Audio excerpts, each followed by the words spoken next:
Il ne subsiste aucune trace incriminante des prêtres auteurs d'agressions sexuelles dans les archives diocésaines du Finistère. Selon nos informations, ces preuves ont été détruites dans les années 2000. Ces révélations interviennent après les témoignages de plusieurs victimes d'un même religieux ayant exercé dans le département. Nous en parlerons au début de ce journal. Bonjour à toutes et à tous et bienvenue dans votre rendez-vous d'actualité bretonne du mardi 27 mai.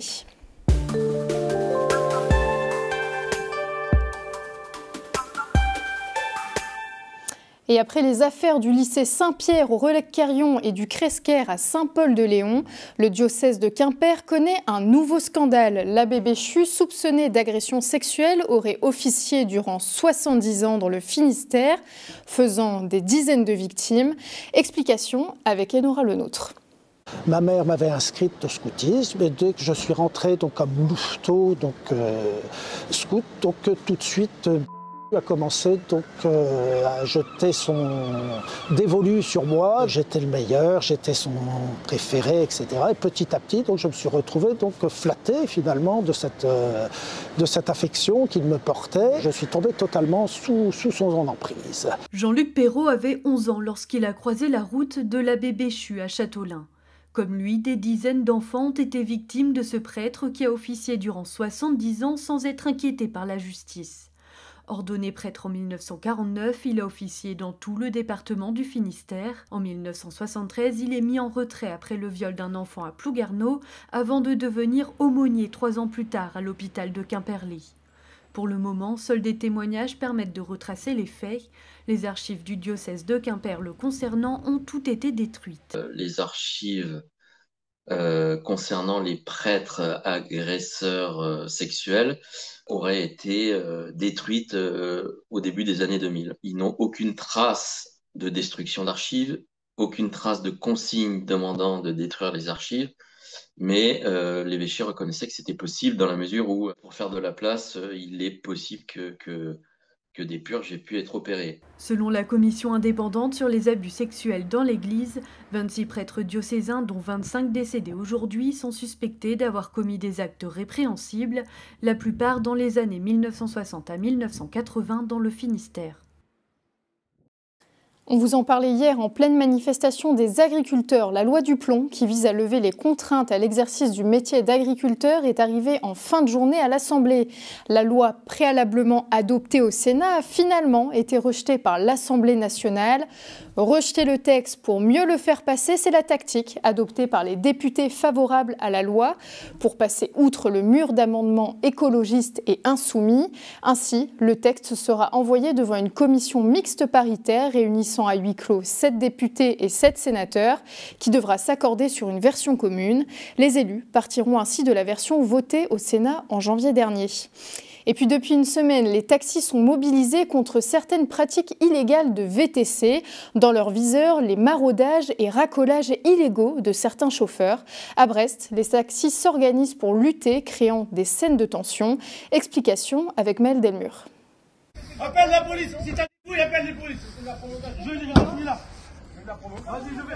C'est toi qui m'as provoqué. C'est pas la première fois. L'autre fois, tu nous bloques là-bas. T'as bloqué 3 collègues déjà. T'as pas le droit de faire ça. Une altercation tendue entre chauffeurs VTC et taxis en pleine journée sur le parvis de la gare de Brest. La colère des taxis ne descend pas et ils accusent les chauffeurs VTC de pratiques illégales. Ça prend très clairement une grosse partie de notre chiffre d'affaires et ça de façon totalement illégale. Aujourd'hui, on a sensibilisé les forces de l'ordre depuis 18 mois à peu près. On voit qu'elles sont quand même à nos côtés puisque les contrôles se sont intensifiés. Mais c'est encore beaucoup trop léger, on est très loin de la balle. On a énormément de chauffeurs VTC que l'on repère aujourd'hui toutes les nuits et même en journée qui pratiquent de façon illégale leur métier et de façon tout à fait consciente. Ce chauffeur accuse certains VTC de faire du maraudage, c'est-à-dire attendre le client sur la voie publique, une pratique illégale et interdite par la plateforme Uber. Les chauffeurs sont tenus de rentrer à la base. Il est interdit de circuler ou stationner sur la chaussée en quête de clients. La plateforme dénonce également les menaces faites à ses chauffeurs. Sébastien, de son côté, traque les pratiques illégales. Sur le téléphone, là concrètement, on voit la photo de la station de lavage dans laquelle on se situe. Sur le fond de la photo, là vous voyez une Toyota break blanc. Donc on voit le break qui est caché juste ici. Et sur la photo d'après, on repère la voiture qui est sur leur application directement, donc bien connectée. C'est ce qui prouve qu'on est en maraude. Cette personne-là, si elle était honnête, si elle était fière de ce qu'elle fait au quotidien, elle rentrerait à sa base. Elle attendrait la course et elle reviendrait prendre sa course. Face à la mobilisation, le ministre des Transports, Philippe Tabarot, a annoncé au syndicat des taxis ce matin que le gouvernement va intensifier les contrôles des VTC contre la maraude et le racolage illégaux.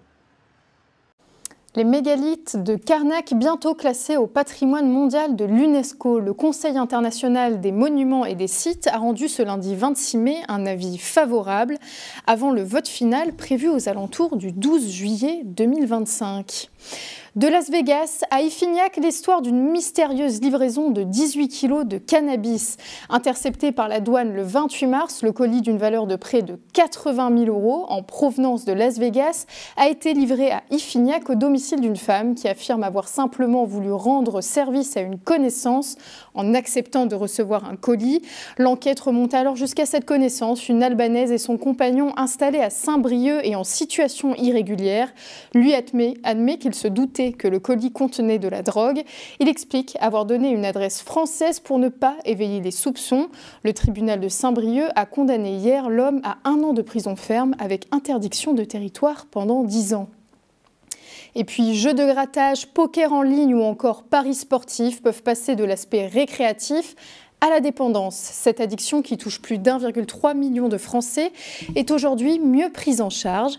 À 81 ans, Annie, cette Bretonne qui n'avait jamais joué avant, est tombée dans une spirale infernale dans les années 90 jusqu'à devenir accro aux jeux de grattage. Suivie au CHU de Brest, elle témoigne de son parcours au micro de Maëlle Delmure. C'est un geste anodin pour certains, mais pour Annie, cette retraitée de 81 ans, il hante sa vie. C'est souvent là que j'allais, du moins quand j'étais à Plougastel, c'était le petit bar tabac où je vais prendre mon petit café et puis prendre quelques tickets à gratter. En 1993, Annie remporte 60 000 francs en jouant à ces jeux à gratter et depuis, il ne la quitte pas. Je jouais pas du tout à l'époque, mais pas du tout. Par contre là, d'un coup, paf, c'est parti. Et j'ai commencé à jouer. Je ne pensais plus que jouer. Partout où j'allais, il fallait que je m'arrêtais dans tous les tabacs, je prenais des tickets. Mais petit à petit, ce que j'avais gagné, c'est reparti. Et puis, finalement, je ne me rendais même pas compte que je m'enfonçais.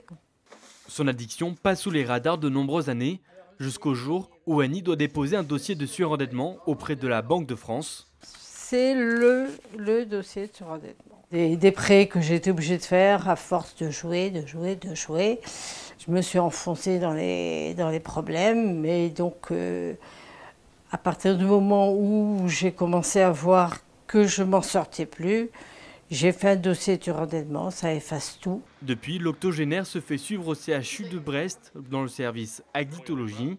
Celui-ci accompagne les personnes dépendantes au jeu, mais les joueurs ont du mal à demander de l'aide. Il n'y a pas forcément un profil type. Donc on va avoir effectivement du jeune à la personne âgée, de la personne qui est peut-être plutôt en difficulté sociale à la personne très insérée. A contrario des addictions avec substance, les personnes qui sont en situation d'addiction comportementale au sens large ont quand même plus de mal à se sentir légitimes à aller dans les services de soins en addictologie en fait. Pour rappel, les jeux d'argent sont interdits aux mineurs. Une ligne d'écoute anonyme est gratuite et joignable au 09 74 75 13 13 pour les personnes concernées directement ou indirectement à un problème de jeu excessif. Et puis au large du golfe du Morbihan, les festivités se poursuivent. Ce mardi, c'était l'incontournable journée de l'île d'Ar, la seule durant laquelle toutes les flottilles se retrouvent pour y faire la fête. Récit raconté par notre journaliste France-Marie Notmas. Alors aujourd'hui, pour ce deuxième jour de la semaine du Golfe, je suis à bord du bateau Le Temps de Sophie, un bateau qui vient tout droit du bassin d'Arcachon, et je suis avec Jean-Alain Delépine qui va nous en dire un peu plus. Le bac à voile Temps de Sophie est un bateau issu du bassin d'Arcachon. C'est à la base un bateau de transport en bois qui a été construit normalement au 19e siècle. Celui-ci est une reconstruction qui date du début des années 2000. Et il est géré par une association qui l'a remis en état et qui s'occupe de le faire naviguer tous les jours sur le bassin d'Arcachon. Et alors aujourd'hui, Jean-Alain, c'est quoi le programme? Alors le programme aujourd'hui, avec cette magnifique météo, c'est d'aller faire un pique-nique à l'île d'Ars, donc venté et mouillé. La météo bretonne, cette joyeuse bande d'amis est désormais habituée. Il y a 2 ans, lors de la précédente édition, le Temps de Sophie foulait les eaux du Golfe pour la toute première fois. Revenir cette année était pour eux une évidence. Il y a des belles navigations et il y a des après-navigations le soir qui sont assez sympas aussi. Puis on est tous les soirs dans un port différent.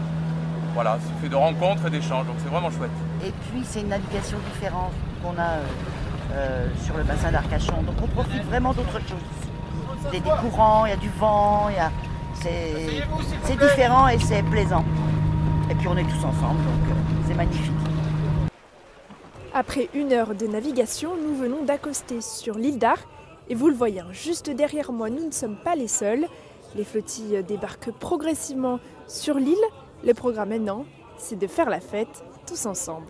Tous libres ou associés, les frères sont présents. Un couteau, un chapelet en haut. C'est sur la piste de danse que nous retrouvons l'équipage du Temps de Sophie. Pas de doute, les musiques bretonnes ont conquis leur cœur, ainsi que celui de centaines de marins amateurs venus d'ici et d'ailleurs. C'est tout pour aujourd'hui. Merci à vous de nous avoir suivis. On se retrouve demain pour le délibéré dans l'affaire de Joël Le Squarnec. D'ici là, portez-vous bien et belle soirée à vous.